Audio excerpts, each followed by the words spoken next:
All right, we won't go anywhere. Thank you, Nick.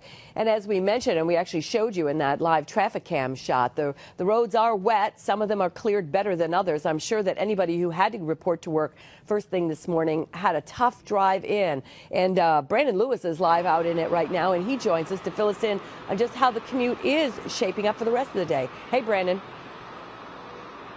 Hey, Liz. Yeah, the roads are certainly drivable. They're passable, but of course, snow-covered crews are doing their best to try to keep the roads clear. But there are numerous accidents, as we've mentioned all day long on the roadways. There's one just a little bit north of where we are on the Northway here. One of the problems they're having right now is this blowing snow. I don't know if you can tell, but the snow is blowing across right now instead of downward. They're creating these large snow drifts like what you can see behind me here.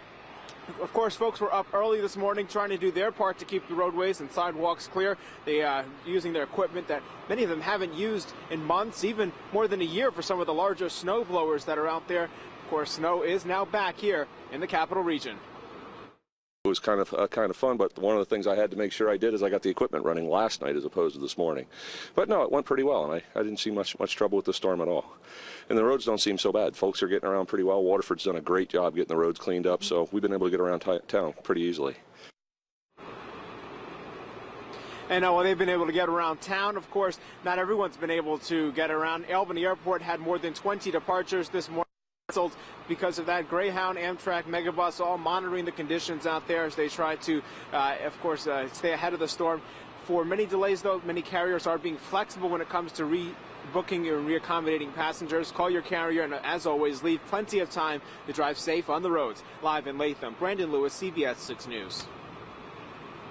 All right, Brandon, thanks very much. You know, it does seem as if there are very few cars on the road, and I'm assuming that the timing of this in the middle of a holiday week probably has helped a lot.